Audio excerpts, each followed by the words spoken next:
Bismillahirrahmanirrahim. Terus ada yang ketiga, gimana caranya biar gak terjadi berburuk sangka. Kita nih sebagai orang yang kadang-kadang suka bikin masalah, suka bikin syubhat istilahnya. Apa itu syubhat? Sesuatu yang berpotensi salah faham. Itu namanya syubhat. Sesuatu perkataan, perbuatan, posting kalau dalam bahasa sosmed itu yang berpotensi orang salah paham. Nah, kitanya yang harus tabayun segera sebelum terjadi kesalahpahaman. Contoh, saya posting main air di laut pakai celana pendek. Kan berpotensi orang salah paham ya. Wah, Ustaz kok celana pendek gitu kan? Akhirnya di caption, not itu pakai knee band. Saya menutup lutut pakai kayak ikat lutut gitu. Jadi tetap ketutup. Ini pakai knee band loh ya, ditutup di pakai yang agak kayak ketat gitu. Cuman warnanya warna kulit. Kenapa tuh harus pakai celana pendek? Ya aja main papan pakai celana panjang, jeans pula gitu kan. Kan jadi bid'ah gitu kan. Gimana saya mau deketin teman-teman surfing sementara saya dianggap ahli bid'ah dalam mazhab surfing. Kecuali saya pakai shortboard yang emang dia lebih modern sehingga saya bisa pakai wetsuit gitu kan, pakaian kayak nyelam gitu yang panjang. Tapi kebenaran karena emang masih belajar biar lebih gampang pakainya yang longboard, selong mungkin. Kalau bisa 10 meter gitu kan. Selong mungkin biar lebih stabil kan, makin long, makin lebar, makin tebal kan makin stabil tuh. Walaupun berat sih kalau kena lumayan gitu. Ngambil yang paling long, makin bold. Sehingga mazhabnya itu makin kayak wah single fins or die gitu kan. Satu fin atau gak usah sama sekali deh, gak usah pakai fins gitu. Akhirnya ngikutin mazhab teman-teman yang emang mereka punya prinsip bahwa kalau long itu celananya pendek Ustaz, bajunya geleber gitu Ustaz, terus kayak gitu-gitu. Oh ada yang gitu-gitu ya? Iya ya Ustaz, ya udah deh biar saya gak di ahli bid'ah, biar bisa dekat sama mereka, ngobrol santai. Ya udah pakai celana pendek, cuman biar gak jadi syubhat, ditutup lututnya. Ini namanya mentabayyun sendiri sebelum dipertanyakan oleh orang lain. Ada yang kayak gitu, ada juga yang kayak misalnya kita lagi ke satu wilayah yang mereka baca Qur'annya itu kalau sholat bismillahnya dijaharkan. Ada yang mazhab jahar, ada yang enggak. Kalau saya kan ngambil mazhab yang sir, tapi baca cuman enggak dijaharkan. Nah pas lagi di sana kita bisa jelasin, maaf ya saya mungkin baca cuman sir gitu. Biar orang, lah Al-Fatihah nggak pakai bismillah. Nah diperjelas. Kalau perlu bismillahnya yang biasa bismillahirrahmanirrahim. Kali ini bismillahirrahmanirrahim. Nggak pakai irama tapi jelas gitu. Supaya orang lain oh ya tenang deh kalau gitu. Jadi kita kayak tabayun sendiri. Itu perlu. Apa dalilnya Ustaz? Nabi pernah kayak gitu. Nabi suatu malam lagi nganterin istrinya pulang. Karena dari masjid Nabi nggak nginep di rumah istri yang itu, cuman dianterin pulang. Pas lewat di sebuah lorong kayak gang gitu yang agak-agak remang-remang, Nabi berdua dengan cewek, lagi nganterin cewek ini pulang. Dari itu berlah istri beliau. Tiba-tiba lewat sahabat ngelihat Nabi sama cewek, langsung mereka mempercepat langkahnya. Nabi, pergi aja mereka, dipanggil sama Nabi. Sebentar kata Nabi. Kenapa ya Rasulullah? Ini adalah Sofia istriku kata Nabi. Ini adalah Sofia istriku. Kata sahabat, ya Rasulullah gak mungkin kami berburuk sangka kepadamu. Kata Nabi apa? Inna syaitan yajri majrad dam. Setan itu mengalir di dalam aliran darah kalian. Maksudnya apa? Dia tahu banget yang kalian rasain. Mungkin sekarang kalian gak akan ada apa-apa. Nabi sama cewek, pergi aja gak usah dipikirin. Udah disimpan.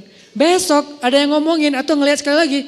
Bener ya kayaknya semalam yang kita lihat. Nah jadi gitu tuh. Daripada jadi omongan, maka Nabi langsung tabayun. Sebentar.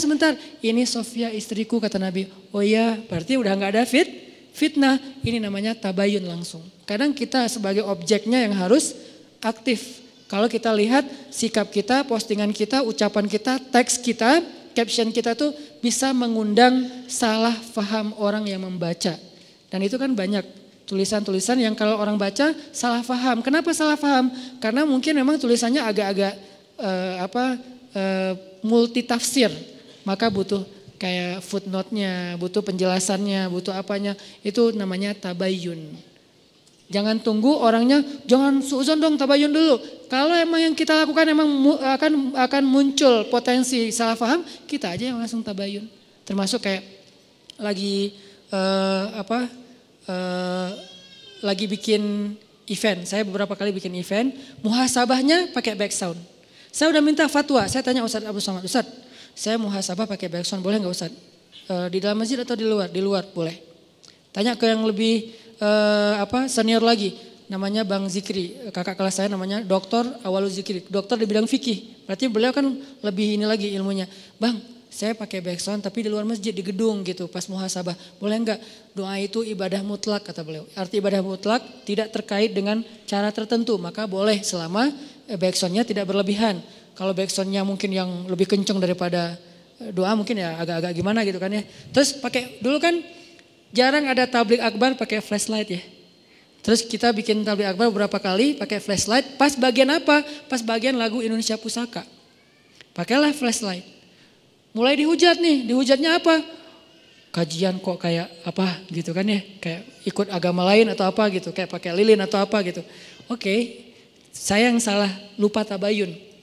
Alhamdulillah, bukan alhamdulillahnya. Qadarullahnya sekarang banyak para habaib, Masya Allah.